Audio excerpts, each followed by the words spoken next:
Hi friends, good morning. భయం లేని బ్రతుకు నవల చదువుకుంటున్నాం కదా. ఇప్పుడు మనం మిగతా కథను చదువుకుందాం. రచించిన వారు ఎస్ఏ కృష్ణమూర్తి గారు. చదువుతున్నది కరుణ సిరిమణి. ఇదేమిటి, ఇటలీ నుండి తిరిగి వచ్చిన ఒక మనిషి పుణ్యమా అని ఎంతో భద్రలోకంగా ఉండిన మన రాష్ట్రంలో కూడా మొట్టమొదటి కరోనా వైరస్ కేసు మొన్న ఈ మధ్యనే నెల్లూరులో ధృవీకరించబడిందట అన్నాను ఆశ్చర్యంగా. I know very well about that, but it's a small beginning Rajarao అన్నాడు కన్నయ్య. ఏమంటున్నారు? కొంపదీసి ఇది కాస్త పెరిగి పెద్దదై మన ఆంధ్ర రాష్ట్రం అంతటా విస్తరిస్తుందంటారా ఏమిటి అని ప్రశ్నించాడు. తప్పేలా లేదు రాజారావు. స్థూలంగా తీసుకుంటే మన పరిస్థితి చూడు. ఎక్కడో చైనాలోని హుబే ప్రావిన్స్లో వుహాన్ నగరంలో 31/12/2019 నాడు వెలుగు చూసిన జబ్బు ఇది. అయితే కేవలం 23 రోజుల్లోనే మన భారతదేశంలోకి అడుగుపెట్టేసింది. వుహాన్ సిటీ నుండి 23/1/2022 నాడు కేరళకు ఒక 20 సంవత్సరాల యువతి వచ్చింది. ఆమె కాస్త పొడిదగ్గు గొంతు నొప్పితో బాధపడి 27/1/2020 నాడు కేరళలోని త్రిశూల్ ఆసుపత్రిలో చేరింది. అయితే అక్కడ ఆమెకు 1-2 గంటల్లోనే అత్యవసర విభాగానికి మార్చాల్సి వచ్చింది. తనకైతే అంతదాకా జ్వరం లేదు, ఊపిరి సమస్య కూడా ప్రారంభం కాలేదు. కానీ కరోనా సమస్య అని 30/1/2020 నాడు తేలింది. ఈ జబ్బుకు వరల్డ్ హెల్త్ ఆర్గనైజేషన్ కోవిడ్-19 అని 11/2/2020 నాడు నామకరణం చేసినందున కేరళలోనే కాదు, భారతదేశంలోనే ఈ కేసు కోవిడ్-19 మొట్టమొదటి కేసుగా పరిగణింపబడింది. ఈ జబ్బుకు మూలస్థానం, జన్మస్థానం హువాసన్ సీ ఫుడ్ మార్కెట్. అయితే ఆ యువతి ఎప్పుడు హువాసన్ సీ ఫుడ్ మార్కెట్కి వెళ్ళనే లేదట. తనకు ఆ జబ్బు ఎలా సంక్రమించిందో ఆమె చెప్పలేకపోయింది. అయితే ఆమె వుహాన్ నుండి కున్మింగ్ వరకు తన రైలు ప్రయాణంలో రైలు స్టేషన్లో రైల్లో శ్వాసకోశ సమస్యలతో బాధపడుతున్న కొందరు ప్రయాణికులను ఆమె గమనించినట్లుగా మాత్రం తెలుస్తుంది. అదృష్టవశాత్తు కేరళ వైద్య విభాగం తీవ్రమైన కృషి చేయడం వల్ల ఆమె వివిధ వైద్య విభాగాలలో నిరవధికంగా వైద్య సేవలు పొంది కోవిడ్-19ని జయించి సురక్షితంగా 20 ఫిబ్రవరి 2020 నాడు డిశ్చార్జ్ అయింది. మన దేశంలో కోవిడ్-19 నుండి కోలుకున్న మొట్టమొదటి కేసు కూడా ఇదే. ఈ కేసు వల్ల చాలా పరిశోధనలు ప్రారంభమయ్యాయి. జాగ్రత్తలు, ప్రమాద హెచ్చరికలు బాగా ప్రచారంలోకి రావడం వల్ల సామాన్యులకు కూడా కరోనా జబ్బు ఎంత ప్రమాదకరమైనదో అవగాహన కలగడానికి ఆస్కారం ఏర్పడింది. అయినా కూడా కేవలం 3 మాసాల్లోనే ప్రపంచమంతా విస్తరించి అతలాకుతలం చేస్తున్న ఈ మహమ్మారి మన రాష్ట్రాన్ని మాత్రం ఎలా వదిలిపెడుతుందని అనుకోవడం. ఇప్పటికే మన దేశంలో ఈ కేసులు 1000కి చేరువలో ఉన్నాయి. పైగా మన రాష్ట్రంలో తొలి కేసు నమోదైన రోజే మన దేశంలో మొట్టమొదటి కోవిడ్-19 మరణం కూడా కర్ణాటకలో జరిగింది. అంతేనంటారా అన్నాను నీరసంగా, భారంగా. అమెరికాలో ఉన్న మా అబ్బాయి జనవరిలోనే చెప్పాడు. అంతర్జాతీయ విమానాల రాకపోకలను నిషేధించకుండా చాలా తప్పు చేస్తున్నారని, దాని ఫలితం 3-4 నెలల తర్వాత తెలుస్తుందని. 2 నెలల్లోనే మా అబ్బాయి చెప్పింది నిజమై కూర్చుంది.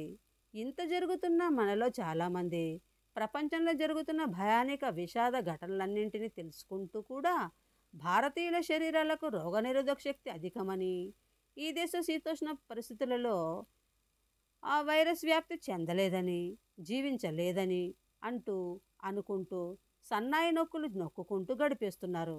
ఇకపైనైనా మన భారతదేశంలోని ప్రతి మనిషి చాలా చాలా జాగ్రత్తగా ఉండక తప్పదు.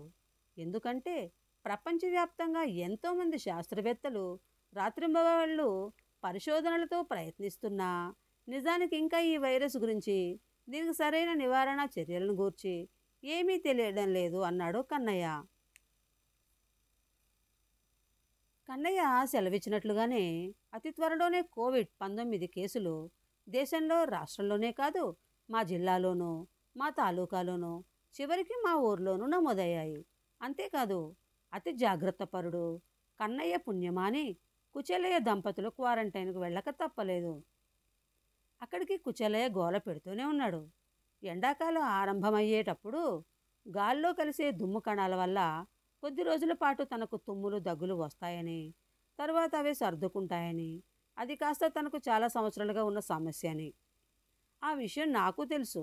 కుచేలయ్య ఇంటి పక్కన ఇల్లు కట్టుకుని 10 ఏళ్ల బట్టి నివసిస్తూ చలి వేసవి కాలాల మధ్యన వచ్చే స్పాటింగ్కి రోజులలో కుచేలయ్య అవస్థను చూసిన వాణ్ణి కాబట్టి, పైగా నాకు తెలిసిన ఈ విషయాన్ని కన్నయ్యకు వివరించి చెప్పి కుచేలయ్య వల్ల ఎవరికి ఎలాంటి ఇబ్బంది కలగదని ఒప్పించడానికి గట్టిగా ప్రయత్నించాను. కానీ కన్నయ్య వినిపించుకోడే. ప్రతి ఏడాది లాంటిది కాదు ఈ ఏడు. పైగా కుచేలయ్యకు ఎప్పుడో 60 దాటిపోయింది కదా, కీడించి మేలంచాలి రాజారావు అంటూ వాదించాడు. కుచేలయ్య ఇంటికి ఇటువైపు మా ఇల్లుంటే అటువైపు ప్లాటు కొనుక్కున్న రిటైర్డ్ డిప్యూటీ కలెక్టర్ కన్నయ్య మంచి బిల్డింగ్ కట్టుకుని వచ్చి చేరి 3 ఏళ్లే అయింది. ఆయన పిల్లలైతే విదేశాలలో ఉన్నారు. గృహప్రవేశానికి వచ్చి వెళ్ళిన వాళ్ళు ఈ 3 ఏళ్లలో మళ్ళీ ఒకసారి వచ్చి వెళ్ళారు. ఇప్పుడైతే వారు రాలేరని, వీరు వెళ్ళలేని పరిస్థితులు, కరోనా పుణ్యమా అని. మొదట్లో కన్నయ్య ఎవరితోనూ కలిసేవాడు కాదు. ఆయన శ్రీమతి గారైతే వీధి ముఖమే సరిగ్గా చూడరు. వారు ఆ ఇంట్లో చేరి 6 నెలలు గడిచాక ఇరుగు పొరుగులతో మాట్లాడడం మొదలుపెట్టారు. 7వ నెల నుండి రాత్రులందు భోజనాలు అవగానే ఇంగ్లీష్ న్యూస్ చూసేసి వచ్చి మమ్మల్ని కేకేసేవాడు. నేను, ఖాజా హుస్సేన్, కుచేలయ్య, హర్నాథ్, గొల్లపూడి తిరుపతిరావు, రామిరెడ్డి కలిసి వెళ్ళి కన్నయ్య ఇంటి కాంపౌండ్లో వేయబడ్డ కుర్చీల్లోకి వెళ్ళి కూర్చునేవాళ్ళం. మేము వెళ్ళేలోగా దోమలు కుట్టకుండా కుర్చీల చుట్టూ అలా పూల మొక్కల వైపు మందేదో స్ప్రే చేయించి పెట్టేవాడు కన్నయ్య. కూర్చున్నాక రాత్రి 11 గంటల వరకు సామాజిక పరిస్థితులు, నేటి స్థితిగతులు, గతకాలపు మరియు వర్తమాన రాజకీయాలు, ఇలా ఒక్కటేమిటి ఎన్నో విషయాల మీద ఎవరికి తోచినట్లుగా వారు మాట్లాడుకునేవాళ్ళం, చర్చించుకునేవాళ్ళం కూడా. నిజానికి కన్నయ్య చాలా లోతైన ఆలోచన విధానం, ప్రపంచ పరిజ్ఞానం కలిగి ఉన్న వ్యక్తి. అతని జీవితానుభవానికి తోడు వృత్తిరీత్యా పొందిన అనుభవ జ్ఞానం కూడా ఉన్నందువల్ల అతడే ఎక్కువగా మాట్లాడేవాడు. మా మాటలలోనే చాలా విషయాలను చక్కగా విశ్లేషించేవాడు కూడా. పగలంతా ఎవరి పనుల్లో వారు గడిపేసినా సాయంకాలం అయ్యేసరికి ఎప్పుడెప్పుడు కన్నయ్య ఇంటి కాంపౌండ్లో చేరి కబుర్లలో పడదామా అని ఉండేది మాకందరికీ. అలా ఆనందంగా నడుస్తుండిన రోజులలో ఈ గడ్డు కాలం ప్రారంభమైంది కదా. రాత్రులంతా మా కబుర్ల కాలక్షేపం తాలూకు కుర్చీలు 7 ఒకదానికొకటి 7 అడుగుల దూరం జరిగాయి. ఎక్కడో చైనాలో పుట్టి అమెరికాకు, మరికొన్ని దేశాలకు పాకితే మనకేమిటి భయం? భారతీయుల శరీరాలలో రోగనిరోధక శక్తి ఎక్కువ కదా. మన దేశ శీతోష్ణ స్థితులు సైతం అలాంటి వైరస్లను పెరగనీయవు అంటూ వచ్చిన వార్తలని గాలి కొట్టుకుపోయాయి కదా అన్నాడు హర్నాథ్ కుర్చీలో దూరంగా జరిగినాడు. అంతే కదా, మన వాళ్లకు ఓవర్ కాన్ఫిడెన్స్ మరింత ఓవర్ కదా. మా అబ్బాయి ప్రతిరోజు ఫోన్ చేసి అక్కడ విషయాలు, పరిస్థితులు చెప్తుంటే వినడం, వాడు ఫార్వర్డ్ చేసే వాట్సాప్ మెసేజ్లను చూస్తూ ఉంటే ఎంత భయం వేస్తుందో తెలుసా. ఆ స్థితి మన దేశానికి వస్తే ఎలా కోలుకోగలం? అంత సుసంపన్నమైన దేశాలే సరైన మందులు కనుక్కోలేక, మరణాలు ఆపలేక, శవాలకు అంత్యక్రియలు సైతం సకాలంలో చేయలేక సతమతమైపోతుంటే, ఇక్కడ మనలో చాలామంది నిమ్మకు నీరెత్తినట్లుగా గుంపులుగా తిరగడం, ఎక్కువ మంది మాస్కులు ధరించకపోవడం దారుణమైన విషయం అంటూ నిట్టూర్చాడు కన్నయ్య. గొల్లపూడి తిరుపతిరావు ఒకరోజు సమాజ హితకరమైన సలహా ఒకటిచ్చాడు. అతని సలహా మేరకు మరుసటి రోజు ప్రభుత్వానికి ఒక లేఖ ఆంగ్లంలో తయారు చేశాము. ఆ లేఖ సారాంశం: Ghatotkachapuram 30 March 2020 to the office holders in-charge office of the ministry of the health and family welfare, government of India, New Delhi వారికి. The president, friends club in social service register, Ghatotkachapuram, India వారి నుండి. అయ్యా, విషయం: ప్రజా ఆరోగ్య పరిస్థితులు, విమాన రాకపోకలు పాక్షిక నిలుపుదల నుండి సంపూర్ణ నిలుపుదలకు కోరుతూ ప్రజాభీష్టం మేరకు మహజరు సమర్పణ. కోవిడ్-19 అదుపు చేయు చర్యలలో భాగంగా కొన్ని నిర్దేశిత ప్రయాణికుల దేశీయ విమానాలను తేదీ 23 మార్చి 2020 నాటి నుండి నిలుపుదల చేయడం ముదావహం. ఆ వెంటనే సంపూర్ణ భారత్ లాక్డౌన్ ప్రకటించడం ప్రస్తుత పరిస్థితులలో అభినందించదగిన చర్య. కానీ వందే భారత్ మిషన్ ద్వారా ప్రత్యేక అంతర్జాతీయ విమానాల రాకపోకలను కొనసాగించడం మాత్రం ప్రజానీకానికి చాలా అసంతృప్తిని, భయాలను కలిగిస్తున్నది. వాటిని సైతం వెంటనే నిలుపుదల చేయకపోతే కోవిడ్-19 మరింత ప్రబలడానికి ప్రజారోగ్య పరిస్థితులకు తీవ్ర విఘాతం ఏర్పడడానికి ఎక్కువ అవకాశాలు ఏర్పడగలవు. కావున పై తెలిపిన విమాన సర్వీసులన్నింటినీ రాకపోకలను వెంటనే నిలుపుదల చేయాల్సిన అవసరాన్ని ప్రభుత్వం దృష్టికి తీసుకువెళ్ళి తగు చర్యలకు సహకరించవలసిందిగా అభ్యర్థించడమైనది. ఇట్లు భవదీయుడు R Kannaiah, retired deputy collector, president, friends club, Ghatotkachapuram. T Rajarao, retired joint director, animal husbandry, secretary, friends club, Ghatotkachapuram. కార్యవర్గ సభ్యులు రామిరెడ్డి భూస్వామి, కుచలయ విశ్రాంత రికార్డ్ అసిస్టెంట్, హర్నాథ్ విశ్రాంత టీచర్, గొల్లపూడి తిరుపతిరావు రచయిత, ఖాజా హుస్సేన్ వ్యాపారి. నకళ్ళు.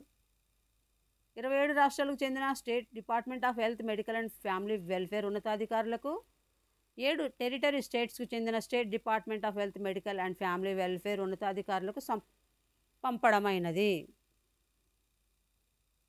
రఫ్ కాపీ చదివి వినిపించగానే గొల్లపూడి తిరుపతిరావుతో సహా అందరూ భేష్, షభాష్ అనేశారు. మర్నాడు దరఖాస్తును శుభ్రంగా నెట్ సెంటర్లో తెలుగులోనూ ఇంగ్లీష్లోకి తర్జుమా చేసిన కాపీని ఆంగ్లంలోనూ టైప్ చేయించి వాటిని మొత్తం 36 కాపీలు తీయించి తీసుకువెళ్తే నాతో కలిసి 7 సంతకాలు చేశారు. అన్ని కాపీలలో ఓపికగా ఆ అర్జీలు పోస్టు చేయబడ్డాక మా సూచనలపై అధికారులు స్పందించి తగు చర్యల నిమిత్తం సిఫార్సు చేసినట్లుగా వెంటనే 10-12 అక్నాలెడ్జ్మెంట్స్ లెటర్లు ఇతర రాష్ట్రాల నుండి వచ్చాయి. కానీ ఢిల్లీ నుండి ఏ సమాధానమూ రాలేదు. ప్రత్యేక అంతర్జాతీయ విమానాల రాకపోకలైతే వెంటనే ఆగిపోనూ లేదు. అందువల్ల కన్నయ్య కుమారుడి వాక్కులను కన్నయ్య సెలవిచ్చినట్లుగానే అకారణంగా కూడా కొంత మేర కరోనా వ్యాప్తి అభివృద్ధి చెంది దేశానికి మరో వాత పడింది. ముందు జాగ్రత్త చర్యలలో భాగంగా కన్నయ్య రాత్రులందు తమ కాంపౌండ్లో కుర్చీలు వేయించడం మానేశాడు.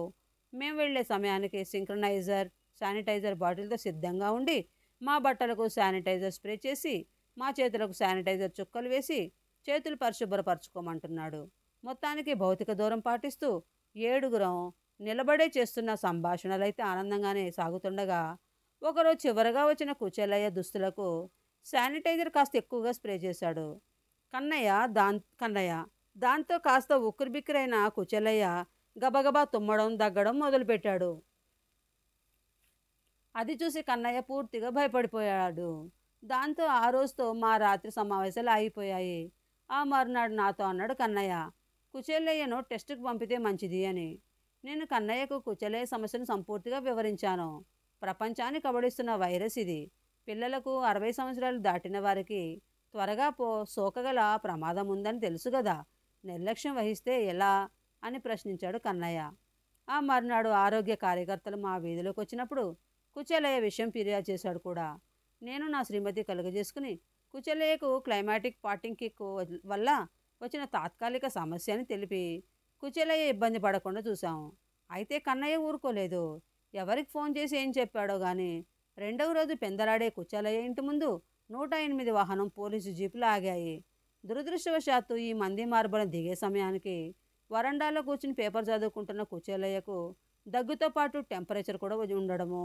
ఆయన భార్యను విచారిస్తే ఆమె కూడా తలనొప్పి, ఒళ్ళు నొప్పులు కాస్త అధికంగానే ఉన్నట్లు చెప్పారట. నేను ఏదైనా చెప్తామని వెళ్ళేసరికి అక్కడ చేరిన వాళ్లను పోలీసులు ఎవరినీ రానియకుండా దూరంగా పంపేస్తున్నారు. కుచెలయ్యకు ఆయన శ్రీమతినికి ముసుగులు నిలువేలా నిండుగా ధరించిన హెల్త్ స్టాఫ్ వ్యాన్లోకి ఎక్కించి తీసుకువెళ్తుంటే కుచెలయ్య కోడలు, మనవడు, మనవరాలు ఒకటే ఏడుపు. చూడటానికి చాలా కష్టం అనిపించింది. కన్నయ్య పుణ్యమా అని వీరికి ఈ ఇబ్బంది వచ్చిందని అనుకున్నాను. మధ్యాహ్నానికి కుచెలయ్య దంపతులు తీసుకొచ్చి ఇంటి దగ్గర దింపి కుటుంబీకులెవరూ ఇల్లు కదిలి వెలుపలికి రాకూడదని ఆంక్షలు విధించి వెళ్ళారు. ఈ మాత్రానికి ఇంత హంగామా అవసరమా అని అనుకుంటూ వెళ్ళి ఇంటి వెలుపల నుండినే కుచెలయ్యను పరామర్శించాను. ప్రభుత్వ ఆసుపత్రిలో టెస్టులేవో చేశారని, మందులు అవి ఇచ్చి పంపారని చెప్పుకొచ్చాడు కుచెలయ్య. అతడు తెంపుగానే ఉన్నాడు. ఆ రోజే ఆయన కుటుంబీకులందరూ ప్రభుత్వ ఆసుపత్రికి వెళ్ళి టెస్ట్ చేయించుకొచ్చారు. 4వ రోజు మళ్ళీ వచ్చిన 108 వాహనం సిబ్బంది కుచెలయ్యను ఆయన భార్యను తీసుకుని వెళ్ళిపోయారు. టెస్ట్ రిజల్ట్స్లో ఇద్దరికీ పాజిటివ్ వచ్చిందట. నా గుండె జల్లుమంది. కన్నయ్య దగ్గరకు పరుగు తీశాను. మనం కూడా పరీక్ష చేయించుకోవాలా అని ప్రశ్నించాను. మనం మన జాగ్రత్తల్లోనే ఉండినాం కదా, మనకు అవసరం లేదు. వాళ్ళ కుటుంబీకులకు టెస్ట్ అవసరం అంతే అన్నాడు కన్నయ్య. కన్నయ్య కుటుంబీకులు ఎవరికి టెస్టులో పాజిటివ్ రాకపోవడం వల్ల వారిని హోమ్ క్వారంటైన్లోనే ఉంచారు. మధ్యాహ్నానికి మా వీధంతా ఎప్పుడూ లేనంత పరిశుభ్రపరచబడి బ్లీచింగ్, సున్నపొడి, ఫినాయిల్ మొదలైన ఘాటు వాసనలతో నిండిపోయింది. సాయంకాలానికి పెద్ద ఫాగ్ మిషన్ వచ్చేసింది. మా కాలనీ వీధులు, ఇండ్లు మొత్తం నిండిపోయేలా మినాథియన్ కెరసిన్ మిక్స్తో కూడిన పొగ దట్టంగా వదులుతూ వెళ్ళింది. ఇబ్బందికరమైన పరిస్థితి ఏమిటంటే మా కాలనీకున్న 4 మెయిన్ రహదారులను చివరలలో సారవ కొయ్యలు, రేకులతో మూసివేసి పోలీసు పహారాలతో చెక్పోస్టుల రెడ్ జోన్ తయారు చేయడం. నియమిత వేళల్లో మాత్రం నడిచి వెళ్ళి నిత్యావసర వస్తువులు తెచ్చుకోవడానికి, ఉద్యోగులు వెలుపలికి వెళ్ళి రావడానికి అనుమతినివ్వడం కాస్త వెసులుబాటు. కుచలయ్య దంపతులు క్వారంటైన్ సెంటర్కు వెళ్ళి వారి కుటుంబ సభ్యులు హోమ్ అరెస్ట్ లాంటి హోమ్ క్వారంటైన్కు గురయ్యాక వారి ఇంటి వైపు ఎవరూ వెళ్ళడం లేదు. నేను నా భార్య సాహసించి ప్రతి ఉదయం ఒక పర్యాయం కుచలయ్య ఇంటికి వెళ్ళి వారి మంచి చెడ్డ విచారించి మేము అందియగలిగిన సహకారం అందజేసాగాము. అదైనా చేతులకు, కాళ్లకు తొడుగులు, ముఖాలకు మాస్కులు బిగించుకు వెళ్ళి తిరిగి రాగానే సందుదారిన పెరట్లోకి వెళ్ళి తొడుగులు, ముసుగులు ధరించిన దుస్తులు వేడి నీళ్ళల్లో వేసి స్నానం చేసిన తర్వాతే ఇంట్లోకి వెళ్ళడం. కుచలయ్య ప్రతిరోజు ఫోన్ చేసి కృతజ్ఞతలు తెలుపుతున్నాడు. ఊరికి దూరంగా ఉన్న ఇంజనీరింగ్ కాలేజీలో క్వారంటైన్ ప్రదేశం చాలా ఆహ్లాదకరంగా, ఆరోగ్యప్రదాయిగా ఉందని, మందులు, చాలా మంచి ఆహారం ఉచితంగా ఇస్తున్నారని చెప్తున్నాడు. కన్నయ్య మాకు, మీకు, మనందరికీ చాలా మేలు చేశాడు అన్నాడు ఒకరోజు. ఎలా అన్నాను. ఆయన పుణ్యమా అని ఈ జబ్బు నాలో ప్రవేశించి నా ద్వారా నా భార్య కూడా చేరిందన్న విషయం సకాలంలో తెలుసుకోగలిగి కోలుకుంటున్నాము. ఈ వ్యాధి ముదిరిపోయేలా మేము పట్టించుకోకుండా ఉంటే మా కుటుంబం ఏమై ఉండేది? మన చుట్టూ ఉన్న మన మిత్రుల కుటుంబాలు ఏమై ఉండేవి అన్నాడు. నా ఒళ్ళు జలధరించింది. మొత్తానికి 15 రోజుల తర్వాత ఆరోగ్యంగా తిరిగి వచ్చేశారు కుచలయ్య దంపతులు. తర్వాత మరో 15 రోజుల వరకు కూడా ఆ కుటుంబీకులు ఎవరు వీధి ముఖం చూడలేదు. బంధుమిత్రులు తెచ్చిపెట్టే డైలీ నీడ్స్ అందుకోవడానికి మాత్రమే ఎవరో ఒకరు గుమ్మం చేరేవారు అంతే. మా దరఖాస్తు ప్రభావం అని చెప్పలేం, కానీ మొత్తానికి అంతర్జాతీయ విమాన రాకపోకలు నిలిచిపోయాయి. కానీ దేశీయ విమానాలు నిర్దేశిత ప్రయాణికులతో తిరిగి ప్రారంభమయ్యాయి. మచనాలిక మనిషి కన్నయ్య ఏమని అన్నాడో కానీ ఆనాడు ఇట్స్ ఎ స్మాల్ బిగినింగ్ అని అది కాస్త బిగ్ రన్నింగ్ అయిపోయి దేశాన్నేమిటి, ప్రపంచాన్నే రాజు పేద తేడా లేకుండా దొరికిన ప్రతి మనిషిని ఆవహించి అతలాకుతలం చేసేస్తుంది. దేశంలో నిర్మోహమాటంగా జరిగిన నిజాముద్దీన్ మర్కజ్ల బ్లిగి ఘటన కూడా కొంతమేర మహమ్మారికి సహకరించింది. 30 జనవరి 2020 నాడు దేశంలో మొదటి కేసు నమోదవగా కేవలం 44 రోజుల్లో 100 కేసుల మార్కు దాటింది. తర్వాత 6 రోజుల వ్యవధిలోనే 200 మార్కు దాటింది. ఏప్రిల్ 9వ తారీఖున 640 కేసులు ఉన్న సంఖ్య ఒక వారం తర్వాత 13,000కు చేరువైంది. మరో 10 రోజుల్లో 25,000కు చేరింది. మరో 3-4 రోజుల్లోనే కేసుల సంఖ్య 33,000 దాటింది. ఇక ప్రపంచ పరిస్థితి అయితే దారుణం. మరణాల సంఖ్య సైతం విస్తారం. దేశవ్యాప్తంగా 2020 స్వాతంత్ర దినోత్సవ వేడుకలు చాలా నిరాడంబరంగా జరిగాయి. అక్కడ అన్ని చోట్ల కోవిడ్-19 జయించడానికి ప్రతి నెల పూనారు. ఆంధ్రదేశంలో మొత్తం కేసులు 3 లక్షలు దాటిపోయాయి. మరణాలు 3,000కు చేరువవుతున్నాయి. ఈ 2020వ సంవత్సరం ప్రపంచంలో ఇంకా ఎన్ని ప్రాణాలు తీస్తుందో అని ప్రతి మనిషి తల్లడిల్లే పరిస్థితులు. చిన్న పట్టణం మా ఘటోత్కచపురంలో రోజుకు 30 దాకా నమోదవుతున్నాయి కొత్త కేసులు. ఇక దేశం పరిస్థితి. కుచలయ్య దంపతులు కోవిడ్ సెంటర్కు వెళ్ళే నాటికి ఆ కేంద్రాలు, ఆ ఆసుపత్రులు చాలా తక్కువగా ఉన్నాయి. క్రమంగా కోవిడ్ కేంద్రాలు, ఆసుపత్రులు, సాధారణ ఆసుపత్రులు సైతం కరోనా వార్డులు పెరిగిపోతూ వచ్చాయి. త్వరలో ప్రైవేట్ ఆసుపత్రులు సైతం కరోనా వార్డులు పెరిగిపోతూ వచ్చాయి. మొదట్లో మంచి ఆహారాలు, చాలా మంచి ఆరోగ్యకర పరిస్థితులు, గొప్పగా వైద్యుల పరిచారికల పర్యవేక్షణలు ఉండగా రోగుల సంఖ్య దినదిన ప్రవర్ధనం అవుతుండగా క్రమంగా పరిస్థితి తారుమారైపోతూ వచ్చింది. ప్రభుత్వ ఆసుపత్రులలో, కేంద్రాలలో కొంతమేర శ్రద్ధతో సరైన సేవలు అందుతున్నా ప్రైవేట్ ఆసుపత్రుల్లో, కార్పొరేట్ ఆసుపత్రుల్లో చాలా వరకు ఆర్థిక దోపిడీ పరిస్థితులు ఉన్నాయని వార్తలు వస్తున్నాయి. కరోనా పీడితుల సంఖ్య పెరిగే కొద్దీ వసతులు, పడకలు లభ్యం కావడం కూడా గగనమైపోతోంది. తమిళనాడు ఆసుపత్రులకు ఆంధ్ర ప్రాంత రోగులు పెద్దగా పోకపోయినా అక్కడి ప్రజలు ఇతర రాష్ట్రాల ప్రజలు వాహనాలు తమ ప్రాంతంలోకి రాకూడదంటూ కొన్ని చోట్ల జాతీయ రహదారులను మరికొన్ని చోట్ల సాధారణ రహదారులను కూడా ప్రొక్లైన్లతో జేసీబీలతో భారీగా తవ్వేసి రాకపోకలను ఆపివేయగలిగారు. ఆంధ్ర రాష్ట్రంలో సైతం అనేక ఊర్లు గ్రామాలు పల్లెలు తమ ప్రాంతాలలోకి బయట నుండి ఎవరూ రాకుండా రోడ్లు దిగ్బంధించడం కంచెలు వేయడం చేస్తున్నారు. ఎటు చూసినా నిరాశాజనకమైన భయానక పరిస్థితులు.